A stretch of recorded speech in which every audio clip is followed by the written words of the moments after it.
정치부 황재헌 기자와 오늘 인사의 숨은 뜻, 여기도 해 대통령의 메시지까지 더 알아보도록 하겠습니다.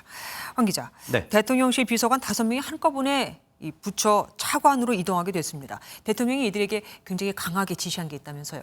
그렇습니다. 이제 차관으로 갈 대통령실 비서관들을 오늘 윤 대통령이 면담을 했습니다. 네. 여기서 약탈적인 이권 카르텔을 발견하면 과감하게 맞서 싸워달라 이렇게 말했습니다. 그리고 이권 카르텔을 깨는 게 우리 정부의 국정 운영 방향이라면서 이런 카르텔을 그냥 두고 정책을 발표해봐야 허무맹랑한 이야기다 이렇게 강조했습니다.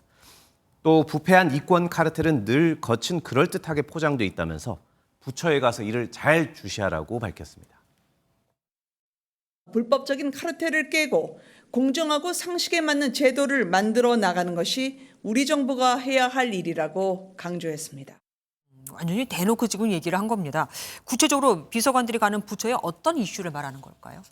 그렇죠. 이 차관들이 그러면 깨야 될 카르텔이 뭐냐. 네. 이 김호진 관리 비서관이 가는 국토교통부가 사실 핵심입니다. 이 노동개혁 이슈를 두고 이미 대통령이 카르텔이라고 이 건설 노조에 대해서 얘기를 했었죠. 네네. 그래서 이 지원금 문제 그리고 건설 노조의 수주 문제 이런 전면전을 벌여야 하고요. 그리고 이 과거 정부의 태양광 비리 이것도 대통령이 지목하는 카르텔 중에 하나입니다. 이 이슈들을 대통령실 출신이 가서 더 드라이브를 걸라 이런 뜻으로 해석이 됩니다. 네. 그리고 이 박성훈 국정기획 비서관이 가는 해양수산부도 역시 이 후쿠시마 오염수 문제를 적극 대응을 해야 하고요. 네. 그리고 임상준 국정과제비서관이 차관으로 임명된 환경부도 사드 환경 영향 평가를 무마했다 이런 의혹이라는 이 민감한 이슈를 가지고 있습니다. 이것들을 지적을 한 것으로 보입니다. 지금 들어보니까 진짜 만만치 않은 이슈들을 가진 부처들의 이 차관을 보내는 겁니다. 차관으로서 그러면 전문성이 떨어진다는 얘기도 있지 않을까요?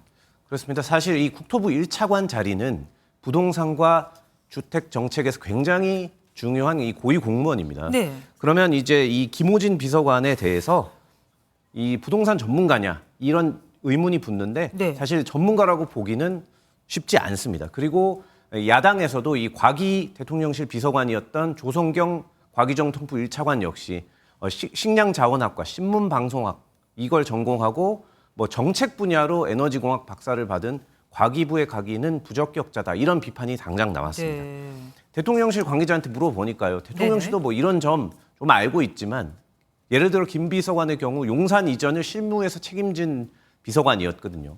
이 상당한 추진력을 보여줘서 일부 성공적으로 하지 않았느냐 이런 실행력을 국토부에 가서 발휘해 주길 기대하는 것이다. 이렇게 설명했습니다. 그리고 차기 방통위원장은 오늘 지명이 안 됐습니다. 계속 늦어지는 이유가 뭘까요? 사실 우리는 누가 지명될지 알고 있잖아요. 그렇습니다. 이동관 대통령실 대외협력특보가 사실상 내정됐으니까 인물보다는 시기의 문제입니다. 네. 사실 한상혁 전 위원장 임기가 7월 31일까지거든요. 네. 그리고 현재 위원장이 대행 체제니까 지금 지명을 해도 사실 굉장히 자연스러운 시기입니다. 네. 하지만 이 지명이 안 됐는데 이 대통령실 내부에서도 사실 굉장히 엇갈렸다고 합니다. 오늘 같이 발표하자는 의견도 상당했었다고 파악이 됩니다. 네. 하지만 이 KBS 수신료 분리 징수 같은 방송계 민감 현황이 지금 꽤 있지 않습니까? 맞습니다. 그래서 이게 마무리된 뒤에 지명을 해야 한다. 이런 의견이 결국 대통령을 설득을 한 것으로 보입니다. 그러니까 부담을 덜어주자. 그렇습니다. 이 분리징수 건은 이 마지막 절차가 사실 국무회의 의결이거든요. 네. 그래서 지금 굉장히 빠르게 진행이 되고 있으니까 다음 달 중순 정도면 마무리가 될 것으로 보이는데요.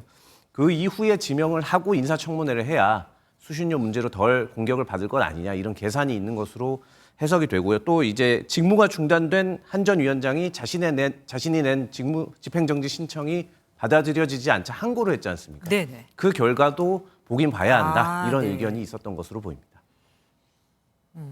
그러니까 아직 시간은 좀 남아 있다 이렇게 보는 거군요. 지금까지 황재헌 기자와 함께했습니다. 안녕하세요, 김주하입니다. 공정하고 신속한 MBN 뉴스 유튜브를 통해서도 만나보실 수 있습니다. 특히 더 많은 뉴스와 라이브를 보고 싶으시다면 오른쪽을 눌러서 구독하시면 됩니다. 어렵지 않죠? 빠르고 정확한 뉴스로 계속 찾아뵙겠습니다. MBN 뉴스를 시청해 주신 여러분 고맙습니다.